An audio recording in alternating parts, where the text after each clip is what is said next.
I love these guys. Welcome to the Secondhand Lions podcast. My name's John Drennan. I'm here in New Hampshire with my good friend Bill Radford. He's in Nova Scotia, and we met in college many years ago in the 70s, and we both are lifetime Lions fans. We survived those decades of losing to finally get to the era of Sheila Hamp Ford and Dan Campbell and Brad Holmes, etc. So, um, Bill, I want to start with this. Lions fans probably know by the time they hear this, but Rod Wood, the president of the Lions, is retiring. So they are actively searching for his replacement. When I heard that, my first thought was, well, Chris Spielman. But then that position tends to be one that comes more from the business world, less from the player world. But who knows? There's different names already being mentioned, and um, anyhow, and What are, then what are some of the names? um, I believe Mike Disner, he's the current chief operating officer, and then I heard I'm going to name Matt Derry does a daily Monday through Friday Lions podcast on Locked on Lions. I've really grown to appreciate his daily podcast. It's about 30 minutes. And he mentioned a woman executive, part of the Lions. I don't remember her name, but I thought he said she's the CFO. But when I looked it up, it wasn't her.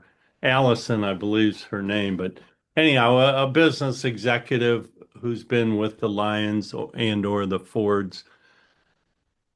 Anyhow, and I think that's not a role that impacts wins and losses as much as maybe just operations of things around the program. But and then Bill, I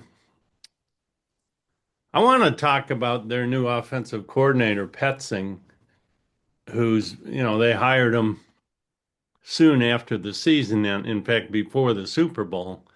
And like you and I, a lot of people said, who is this guy? And wanted to know more. And we're kind of hoping it was going to be Mike McDaniel and wondered about other names. But I tell you, Bill, I listened to a recent interview of Petzing and I've tried to learn everything I can. I'm really excited about this hire. He's young. He adapts. He's done well. He's come up through a great legacy of coaches that have taught him. He's been a position coach of almost um, everywhere you can play on offense. Smart guy. Loves the run game. Loves play action. Loves tight ends. I'm excited for what he's going to do. And then you got Mike Kafka, who many thought might be our offensive coordinator, also has been hired and is part of the offense. So I just like those. And I know we've talked about this on the last couple of weeks, but I want to talk about it again. But I got more to say. But how about you? I know you've been following the upcoming draft. Yeah, I've been looking at some of the mock drafts, and these guys are supposedly experts, but the definition of an expert is anybody 50 miles from home. So take it with a grain of salt. But I just thought I'd mention a few of the names that they're mentioning. Akeem Mesidor from Miami is an edge, and Sonny Styles from Ohio State. Another edge from Auburn is Kedrick Falk. And the assessment here is he carries some risk as a first rounder. Says he didn't prove to be an elite pass rusher in college, but there were flashes. And given that he won't turn 21 until September, he has plenty of time to develop. I don't know how I feel about choosing a development player in the first round. And then another name is Monroe Freeling, an offensive tackle from Georgia. And that might help considering that Skipper is gone and Decker is he for sure gone, or is that a likelihood? No, the question is, will he retire? And if he doesn't, will the Lions let him go? Because it would be Right. good for their salary cap. Okay. So they might need an offensive tackle. Then another offensive tackle from Alabama, Caden Proctor, is a Yeah. He's a mountain man. yeah, he's a popular choice. Um, Again, Akeem Mesidor was mentioned again, and then another guy that was mentioned twice is an edge from Texas A&M called uh, Cassius Howell. So it seems like that T.J. Parker again, T.J. Parker twice, Cassius Howell twice. It seems to me like most of the pundits are saying they need an edge to go with Hutch. So, But Bill, you started this by talking about these so-called experts. I love how you put that. And so let's, you and I for a minute. I'm curious what you think the first five needs are in order of priority, position-wise. And I'll tell you, I got mine written down, so I'll share mine after you share yours. uh, well, I would say these kind of go hand in hand, edge and a lockdown corner. So you can flip them if you want to, but an edge, a pass rush helps the secondary, and a lockdown corner helps the pass rush. They go hand in hand. Look at Seattle. I mean, they were able to get to the quarterback. So I would say edge, cornerback, offensive tackle, um, interior line, and another running back because running backs get hurt. Okay. Well, we're different here, but I like the philosophy of starting with defense. You know, Lions defense was not a top 15 this year. I think they're 23rd or something overall, and certainly a lot of that was due to injury. Um, but I agree the edge cornerback and how those two help each other. And you and I were talking earlier about Jeff Okudah, who was drafted several years ago out of Ohio State with like the third pick in the draft. And, you know, he ended up being a flop, but he got hurt. I think that was a big part of it and just never became anything close to a lockdown corner. And it seems like the Lions, you know, 2 years ago, they get Terrion Arnold and Rakestraw in the same draft, thinking both those guys could be really special players. Well, Rakestraw, I think I'm pronouncing his last name right, um, hasn't played basically, hurt for 2 years. And Terrion had a kind of rough first half of his rookie year. It got better. But then the second year, he looked better, but he was hurt most of the season. So I say all that to say, wouldn't it be nice if the Lions could actually draft a cornerback that can stick around and be a lockdown? But here's my pick. I think the number one is center. And I'm going to Okay. go with offense. I just think we need an anchor at center.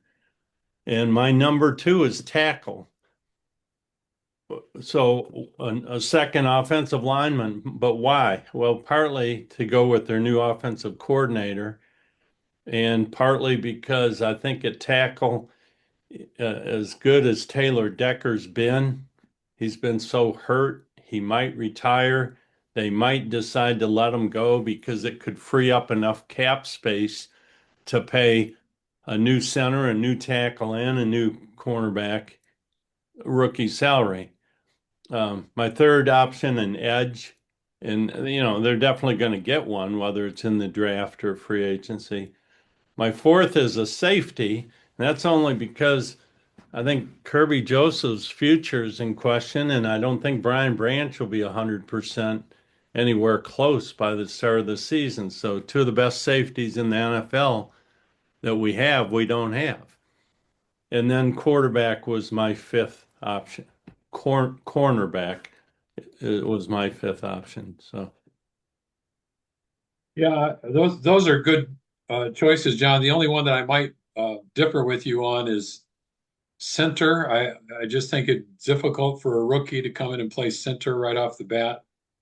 Um, and Bill, sorry to clarify, I'm saying need. So whether it's a draft need or a oh, free agency, and yeah, I took it to mean draft picks.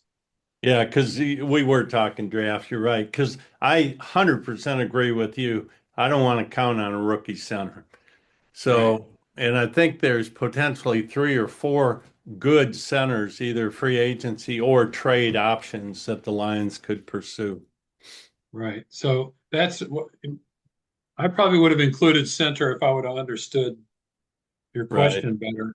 But yeah, I agree with you about the safeties as well. I mean, it's just a shame because at the start of the season and through a lot of the season, I think we had the best safety tandem in the league. You and pretty much everybody in the NFL would agree with that. So you're Right. And right. then suddenly we don't have either of Right. them. And I know Branch tried to play hurt, or was it Joseph, or both of them, and it didn't work. And Joseph against the Kansas City Chiefs, he shouldn't have played. He was well, awful, and it was his yeah. injury. Well, I mean, good for him for making the effort, but man, it's just so hard. In the last 2 years, really, even when the Lions were 15-2, they were plagued with injuries on defense, That's right. which is it's just a shame that they weren't able to stay healthy enough. So this has nothing to do with football, but just as we were coming on, I mentioned that the United States women beat Canada in the gold medal game in overtime. So hooray for us. Yeah, and I missed that, but you had said exciting game that they were down by one and scored with less than 2 minutes to go to send it to overtime and win it. That's exciting. Yeah. So, Bill, you back know, to the draft. okay. Just a couple things. My guess is for what the pundits thought would happen and what actually happened, they were off more with Brad Holmes than probably any GM in the league. They thought, no way he's taking Jahmyr Gibbs. A lot of them said, no way they're taking Penei Sewell when you can get um, Chase, the wide receiver out of LSU. And no way are they taking Jack Campbell as a linebacker. And so I say that to say all these names are going to be coming up, like the ones you've mentioned. I've been watching draft boards and seeing all these names and starting to get familiar with who's going to be available. And come draft day, Brad Holmes, you never know. It's kind of fun. Um, but I want to mention, I went to the draft in Detroit 2 years ago. So last year was in Green Bay. The year before that, it was in Detroit. I know I mentioned this on one of our early podcasts, but what a great time that was, Bill, to be in downtown Detroit 3 days in a row where there was about a 250,000 people each day. A lot of the same people, but also a lot of different people each day. And lots of beer was being consumed and lots of different people. But I never saw one incident of anything close to violence, or really, I never saw anything that I thought was distasteful or uncomfortable. It was just this massive party, people there from all different teams wearing their stuff. And you know, just a lot of celebs around the city and just a vibrant, it was a blast to be there for that. So, This year it's I think it's in Pittsburgh. yeah, Pittsburgh.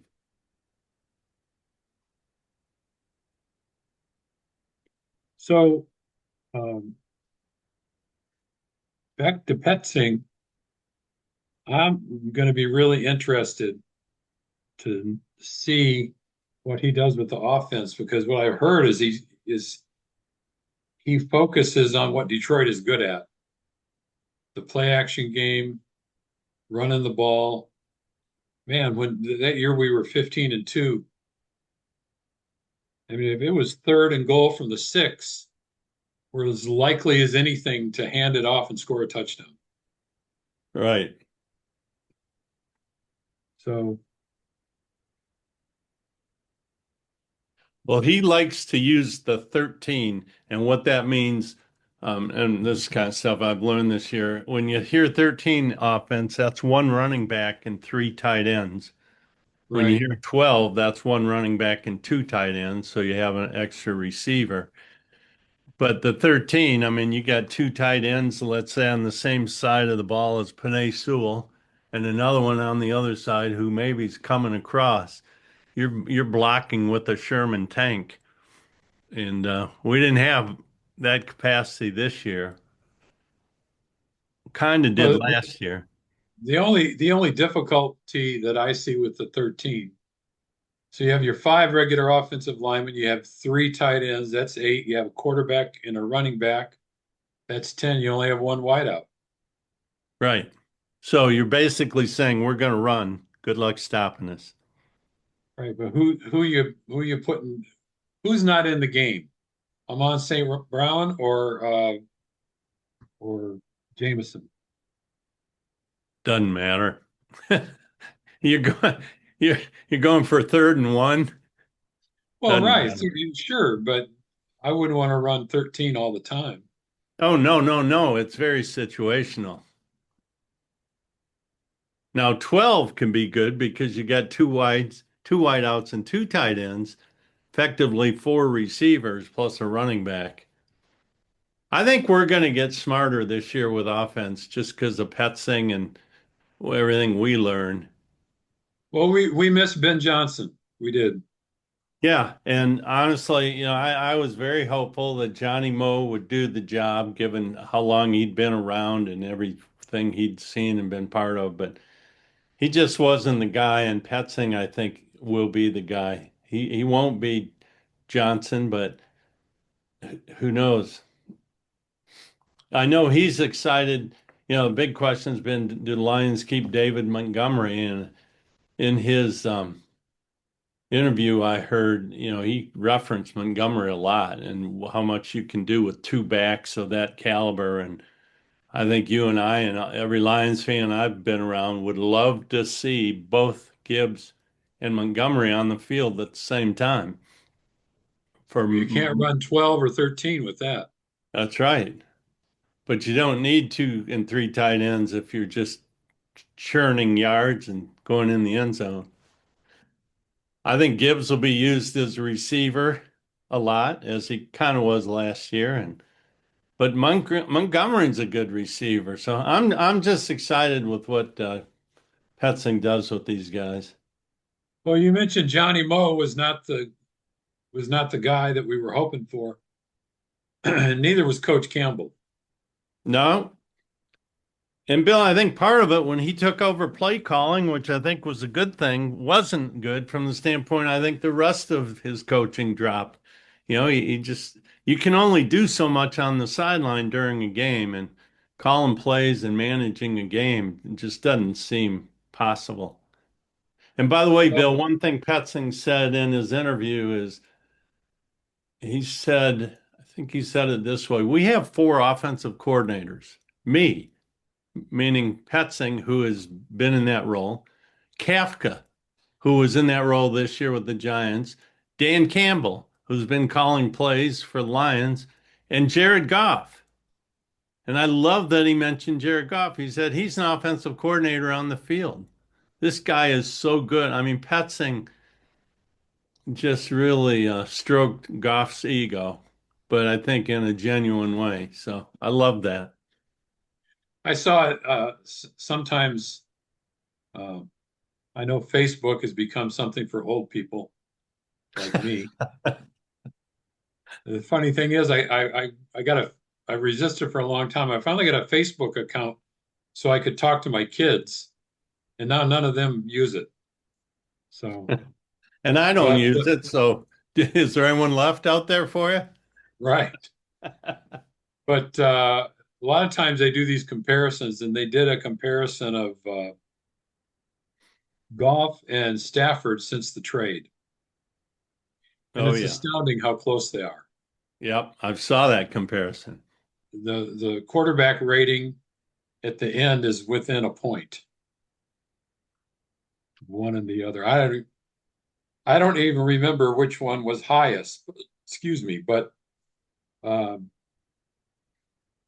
yeah. So I think the Lions got a quarterback that was, at least for them, equivalent to Stafford. And I'm not arguing that Goff's as good as Stafford. It would be hard to say that anybody is in the league right now that's as good a passer, as good a quarterback as Stafford.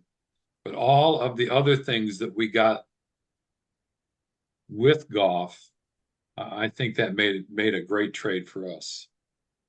Yeah, and Bill, I remember the podcast we did prior to the Lions Rams game that was played out there in LA. I brought up the comparison at that point, and talked about it, and I couldn't believe it how similar those numbers were. Yeah, and you have to remember that includes a very dark season for the Lions where they didn't win a game until I think their 13th or 14th game of the season. And that was the same year the Rams were winning the Super Bowl. Right. So since then, Goff has been much better. Right. And So here's the other thing, weapons, and they both had weapons. I mean, the year they won the Super Bowl, Cooper Kupp was named MVP. And I believe what's his name? The very good receiver that came in for the Rams that year. Puka Um, Nakua, no, it was before that. He'd been a giant and um, don't veteran remember. receiver. Anyhow, well, Bill, um, I want to segue here. You know, I spent some time with the existing roster, and I was looking at what players are in question right now for the Lions. Let me just kind of go through this. Alex Anzalone, most people are agreeing he will not be a Lion next year for different reasons. DJ Reader, defensive line, most people, same thing. Amik Robertson, people are hoping will be a Lion, but that's going to be a question mark. Kirby Joseph, his knee is a question mark. Ray Lopez, I think they'll sign him and get him back. Terrion Arnold and Rakestraw, um, both of them, it's injuries. David Montgomery, there's a lot of talk of him moving on to go to a team that will really pay him and play him. Khalif Raymond, I know Lions fans and Dan Campbell love Khalif Raymond, but it's questionable if he'll be back. Taylor Decker, a lot of people think he'll retire, or even if he doesn't, that it's time to get his replacement. And I believe he's of all the likely players they might let go, he frees up the most salary caps, around $11 million he would free up. Graham Glasgow, most agree he'll probably be gone. I think he would free up about 7 million salary cap. Then El Mean Muhammad, pretty much everyone agrees they need to re-sign him, and I think they will. And then Marcus Davenport, I just don't see him being a Lion next year with all the injuries. Oh, that's a lot of player right there, that list. Right. That's where you have to trust Brad Holmes. Yeah, and I do. And it'll be interesting to see between the injuries and who stays and who leaves what that looks like come start of the season. Then I got two more lists. Um, and some of these, think about this. Do you remember Zach Cunningham from preseason? No, He's a backup linebacker, had a really good preseason. I think he was good on special teams. He ended up being hurt most of the season, but he showed real promise. And this is relevant if Alex Anzalone's gone. And then, of course, Avante Maddox, Rock Sin, and um, Harper. What's his first name? Um, the backup safety. Those three guys played great in backup roles, and hopefully they all get signed and come back. And do you remember the name Dan Jackson? I do not. He was like a six-round pick last year from Georgia, safety. They're pretty high on him to help in special teams and backup safety. Spent the year injured. You remember Ahmad Hassanin? Yes, Spent most of the year injured. He's back as an edge rusher. I know if you go back and listen to the first four or five podcasts we did, I was talking about him every time, how he'd be a fan favorite. You love this guy. And I, I'm surprised I haven't heard anything about him in the podcasts and stuff I listened to, but he was back, theoretically available to come back on the field at the end of the season. So I'm excited what might become of him. And then finally, Meke Wingo, who they drafted I think two years ago. He was injured most of the year. So these are guys that all have been either injured or good backups that should all be able to contribute next year, maybe in a big way. yeah. You mentioned Muhammad Hutchinson has come out and said he really hopes that he gets re-signed. Yeah, and thinking about Muhammad, he had 11 sacks, and that put him like in the top 12 in the NFL, might have been top 10. And he only plays pretty much on third down, rushing down, or, passing downs rather. That's a little. I mean, 11 is good no matter how you get there, but it's a little misleading because he had five in one game against Minnesota, I think. So he had six the rest of the year. But still, I mean, you hit 50 home runs, they don't dock you for hitting three in one game. So, Right. I think you go back and ask, what do you have for lunch that day? yeah, right. But Bill, I got one more list because I'm fascinated by this. I'm going to read some names and see if our listeners aren't going to know these names unless they're really into this. See if you do. Yes, Mason Miller, Devin Cochran, Seth McLaughlin. Do you recognize any of those names? I think they're a Scottish boy band, aren't they?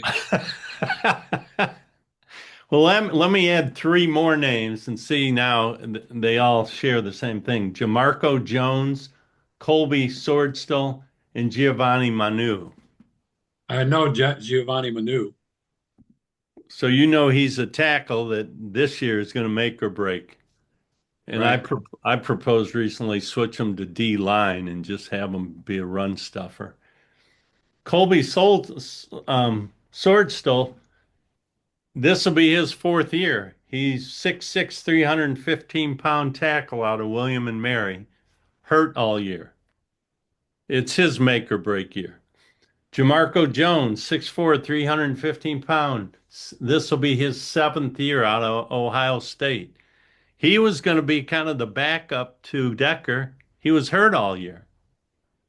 7 years, McLaughlin, though, a lot of guys, that's a career. well, this will be his seventh year. It'll be Decker's, I think, 11th year. But yeah, he's been around. But the first three names I mentioned, Mason Miller, he was a rookie last year, 6'7", 310 out of North Dakota State. And it seems like any player that comes from one of the Dakotas, Montana, or Wyoming somehow is going to be a good NFL player if they make it to a roster. Those schools put out some studs. The second name I mentioned was Devin Cochran. He's be fourth year this year, 6'7", 310 out of Georgia Tech. He's the guy that filled in right there at the very end of the season and did quite well in one game.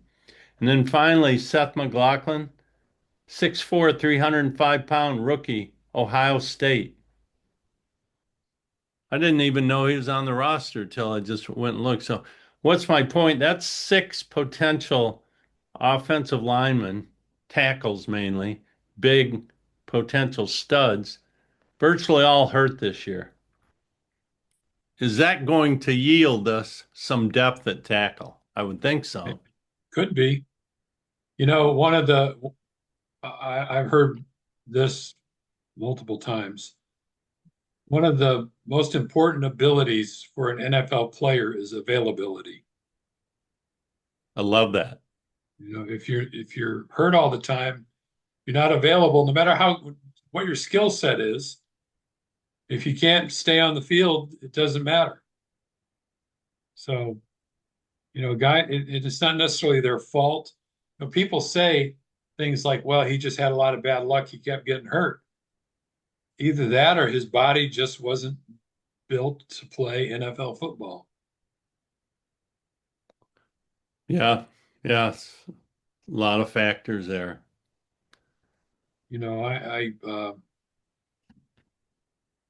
How many running? You think of these like Gale Sayers is one of the best running backs ever, but he kept getting hurt. Billy Sims, before Barry Sanders, he was the best running back Detroit ever had, but he got Yep. hurt. And you remember Steve Owens? Oh yeah, first Same thousand thing. yard rusher. Yeah, career-ending injury. Yeah. Oh, and didn't Mel Farr also end up at some point? Same thing, or no? I don't really Well, remember. back then though, if you blew out your knee, there was no such thing as arthroscopic surgery and Yeah, things like that. So I mean, if you wrecked your knee or something, it was just over. right.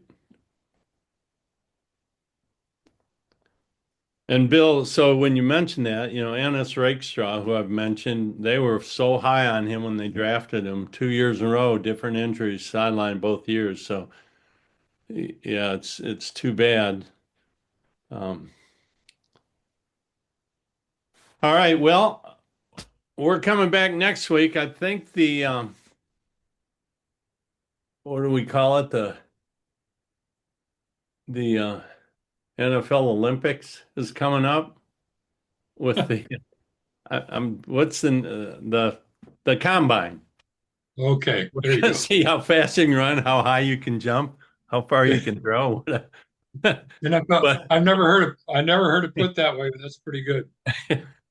Well, yeah, well, after talking about all those injuries, I feel like we have to have a little bit of positives in that um, some of our best players like Goff, Sewell, Gibbs, uh, Amon St. Amon Ross St. Brown, Jack Campbell. Jack Campbell, they haven't been hurt. Yeah. So hopefully they continue to do that. Yeah, and again, the Lions aren't the only team. I mean, every team gets hammered with injuries, and some more so than others year to year. So, but I do think you can look at teams that end up, being in and winning Super Bowls. Generally, by that point in the season, they're pretty healthy, and their quarterbacks are healthy. And one Yeah. last thing, speaking of Super Bowl, Bill, I see the Seattle Seahawks are up for sale. I know you and I aren't going to be in on bidding for them, but um, I guess the trust, so Paul Allen was the owner and he passed, and apparently his trust, um, they were, I don't know, directed to or chose to sell and donate proceeds to charities. So Well, they couldn't have picked a better time for the price to that's go right. up. Sell at a premium. Well, John, it's been good to be with you. I hope we'll have some more interesting Lion and NFL news next week. Hopefully, the men's hockey team in the Olympics will fare as well as the women did. And since we're Detroit fans, the Pistons play the Knicks tonight. A Pistons, rematch of the quarterfinals last year.